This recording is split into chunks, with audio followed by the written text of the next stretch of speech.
Mark Reynolds was one of the most respected lawyers in the city. He had built a powerful reputation over the years, winning case after case. Wealthy clients lined up for his services, willing to pay any price for his expertise.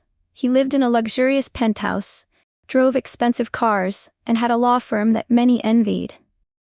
But there was something about Mark that few people knew. He had a deep-rooted bias. He would never openly admit it, but he refused to take cases from black clients. If a black person came to him for help, he always found an excuse to turn them away. Mark believed his reputation made him untouchable. He thought no one would ever question his decisions. To him, success meant power, and power meant he could do whatever he wanted. One day, as he sat in his large office, his assistant knocked on the door. She hesitated for a moment before speaking. "Mr. Reynolds, there's a man named James Carter asking for a consultation. He says he needs urgent legal help." Mark didn't even look up from his papers. "What kind of case?" "Wrongful accusation," she replied. Mark sighed. He had handled many cases like this before, but something made him pause. He glanced at the file she handed him. The first thing he noticed was James Carter's picture. A black man. He closed the file and handed it back. "Tell him I'm not available." His assistant looked confused. "But you have an open slot today." Mark's expression hardened. "Then cancel it. I don't take every case." She hesitated, then nodded and left. Mark leaned back in his chair, completely unaware that his decision would soon come back to haunt him. James Carter sat in the waiting area of Mark Reynolds' office, holding a folder tightly in his hands. It contained everything about his case: police reports, witness statements, and evidence proving his innocence. He had been falsely accused of a crime he didn't commit, and his life was falling apart because of it. James was a hard-working man. He had never been in trouble with the law before, but now he was facing serious charges. If he didn't get the right lawyer, he could lose everything: his job, his home, and even his freedom. He had heard about Mark Reynolds. Everyone said he was one of the best defense attorneys in the city. That's why James came here. If anyone could help him, it was Mark. Mark's assistant returned with an awkward look on her face. She hesitated before speaking. "Mr. Carter, I'm really sorry, but Mr. Reynolds isn't available to take your case." James's heart sank. "But I thought he had an opening today." She shifted uncomfortably. "Yes, but he won't be able to take your case." James could see the discomfort in her eyes. He wasn't naive. He had dealt with this kind of thing before. He knew what was really happening. Still, he kept his voice calm. "Did he say why?" The assistant hesitated, then shook her head. "No, sir, he just said he isn't available." James sighed. He could argue, but what was the point? If a lawyer didn't want to fight for him, he didn't want that lawyer anyway. He nodded, stood up, and gathered his things. "Thank you for your time." As he walked out of the office, he felt anger rising in his chest. He had hoped for a fair chance, but once again he was judged before he even had the chance to speak. What Mark didn't know was that James's case was about to shake the entire legal system, and Mark would soon regret the decision he had just made. James Carter wasn't ready to give up. His future was at stake. He needed a strong lawyer, and Mark Reynolds had the best reputation in town. He decided to try one more time. Instead of leaving, he walked back to the front desk. "Can I speak with Mr. Reynolds directly?" he asked politely. The assistant hesitated. She looked over at Mark's office, unsure of what to do. Before she could answer, the door opened, and Mark Reynolds stepped out. James took the chance. "Mr. Reynolds, my name is James Carter. I really need legal help. I've been wrongfully accused." He held out his folder. "I have all the details here. Please, just take a look." Mark barely glanced at him. His expression was cold, impatient. "I'm not taking new clients right now," he said flatly. James frowned. "Your assistant told me you had an open slot." Mark's jaw tightened. He didn't like being questioned. "I don't think your case is a good fit for me." James understood exactly what was happening. He had seen that look before, the dismissive glance, the lack of interest. He knew it wasn't about the case. It was about him. "Just take 5 minutes to read my file," James insisted. "That's all I ask." Mark let out a small fake chuckle. "Listen, Mr. Carter, I get dozens of requests every day. I can't take them all." His tone was firm, final. "You should find someone else." James looked at him for a long moment. He wasn't going to beg. "I understand," he said quietly. He tucked the folder under his arm and turned to leave. But as he walked out of the office, something inside him hardened. He wasn't just fighting for himself. He was fighting against something bigger. Mark thought he had closed the door on James forever. But he had no idea that this case would soon come back to him in ways he never expected. James Carter refused to let one rejection stop him. He knew he was innocent, and he needed someone who believed in him. If Mark Reynolds wouldn't take his case, then he would find someone who would. After hours of searching, he came across a well-known defense attorney, Sarah Mitchell. She had a reputation for fighting hard, especially for clients who had been treated unfairly. James scheduled a meeting right away. The next day, he sat across from Sarah in her office. Unlike Mark, she actually listened. She read through his file, nodding as she flipped through the pages. "This case is full of holes," she said, shaking her head. "They have no solid evidence against you." James felt a wave of relief. "So you'll take it?" Sarah smiled. "Not only will I take it, but I'm going to make sure everyone knows what's really going on here." As Sarah dug deeper, shocking details emerged. The police had arrested James based on weak evidence. Witness statements had been ignored. Worse, there were signs that someone had tampered with the case to make him look guilty.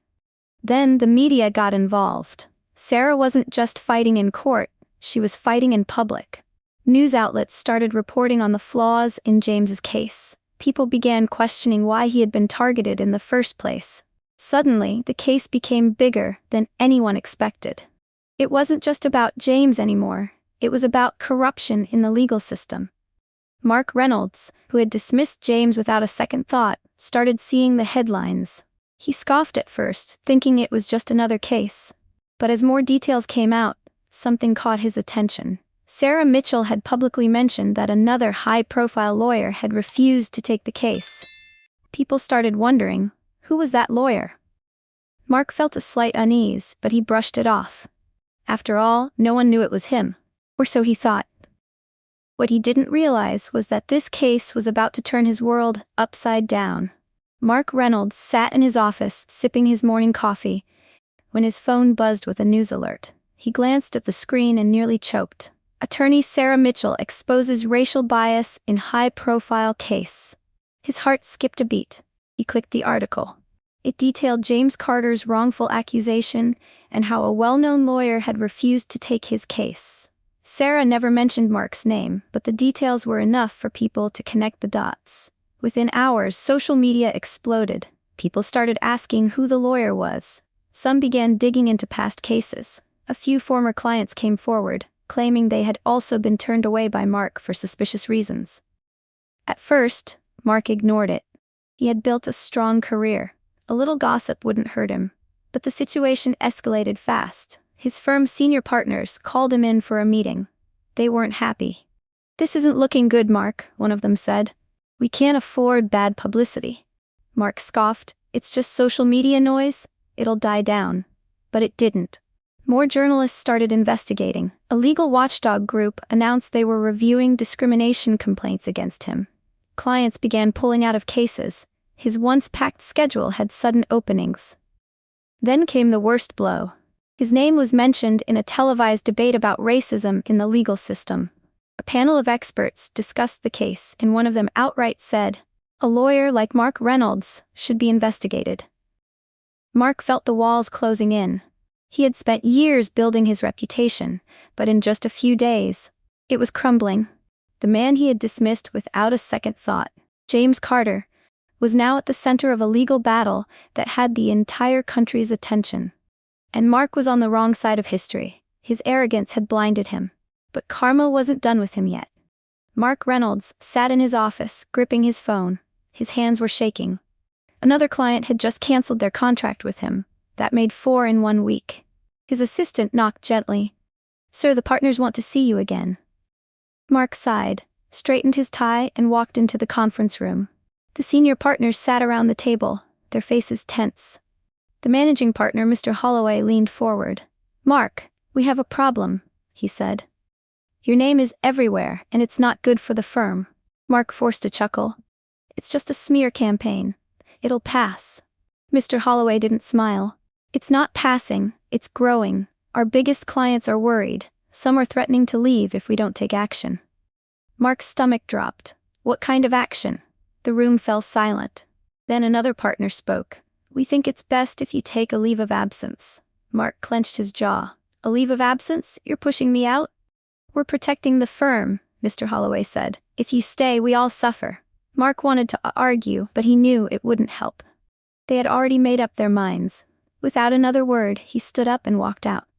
Back in his office, he stared at the city skyline through his window. A few weeks ago, he was on top of the world. Now, he was being pushed aside like he was nothing.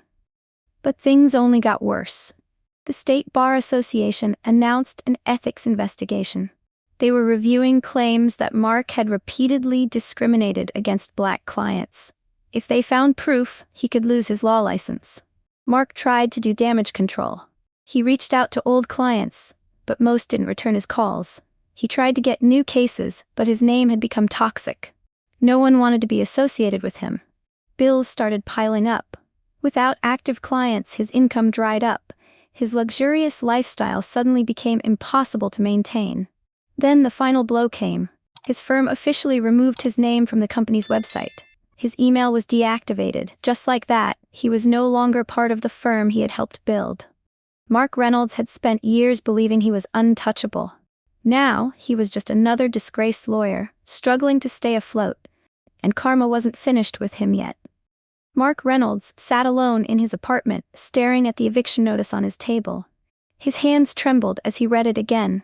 He had always lived in luxury, but without clients, he couldn't keep up with the payments. His savings were almost gone. His car had been repossessed last week. Now, he was losing his home. He picked up his phone and scrolled through his contacts. He had called every major law firm in the city, looking for work. None of them wanted him. His reputation was ruined. Desperate, he sent an email to a mid-level firm he would have never considered working for before. Minutes later, the response came. Thank you for your interest. However, we are not hiring at this time. Mark exhaled sharply. It was the same rejection over and over. No one would take him. Then, as if to rub salt in the wound, a news notification popped up on his phone. He hesitated, then clicked it. James Carter wins lawsuit, walks free with clean record. Mark's eyes widened. He kept reading. Sarah Mitchell had not only won the case, but she had also exposed corruption in the police department. James was now free, and the officers who had framed him were under investigation. A photo accompanied the article, James and Sarah standing outside the courthouse smiling. They looked victorious. Strong. Mark swallowed hard. He had once dismissed James without a second thought. Now James was thriving, while Mark was losing everything. For the first time, Mark felt the full weight of his actions. He had destroyed his own future with his own choices. He had looked down on people, rejected them without care. And now the same thing was happening to him. No one would give him a second chance, just like he had never given James one. As he sat in silence, he realized something painful. Karma wasn't just punishing him, it was teaching him a lesson. And it was a lesson he would never forget.